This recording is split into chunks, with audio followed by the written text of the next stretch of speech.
يحتفلون. طبعا هم مش منهم لنفسهم، ولكن صدر بيان رسمي من داخل مقر حزب الحرية والعدالة، رغم انه دكتور محمد مرسي قال انه هينفصل تماما ويحل نفسه من بيعة مرشد الإخوان، إلا أن بيان إعلانه رئيسا لمصر كان من مقر حزب الحرية والعدالة أعلن يعني شكره وأنه هيكون خادم للشعب، وشكره لكل من يعني طلع وجه الشكر لكل من قال نعم له ولكل من قال لا.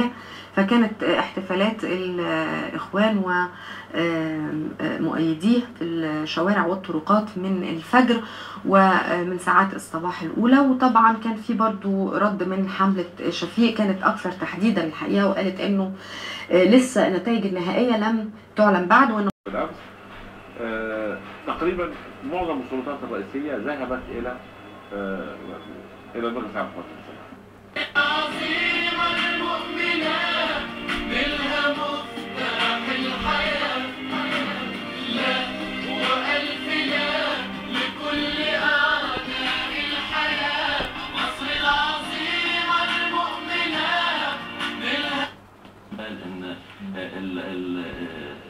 تحكم الإدارة في أي مشروع ما يبقاش يستلزم نسبة 75 أو 6.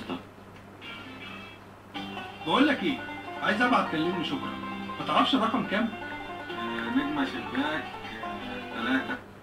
لكل أعداء الحياة مصر العظيمة المؤمنة نلها مفتاح الحياة. لا وألف لا لكل أعداء الحياة مصر العظيمة المؤمنة نلها مفتاح الحياة.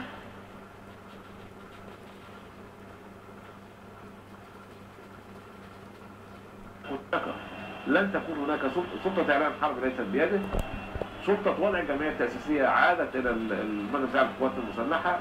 الاعتراض على الدستور، اعتراض على أي مادة في الدستور، المجلس الأعلى سيكون من حقه طبق الإعلان الدستوري أن يعيدها ويكتبها كما يشاء.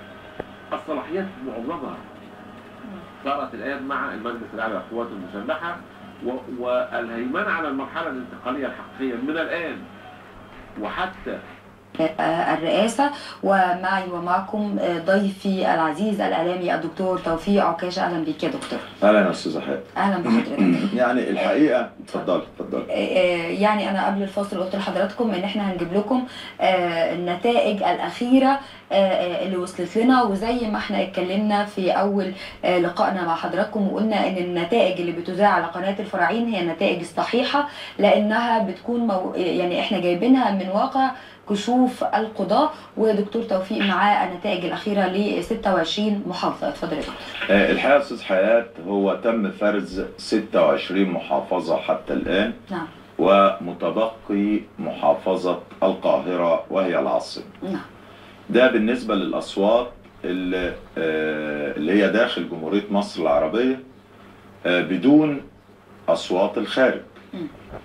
يبقى احنا هنا الأرقام اللي هنقولها ما فيهاش محافظة القاهرة و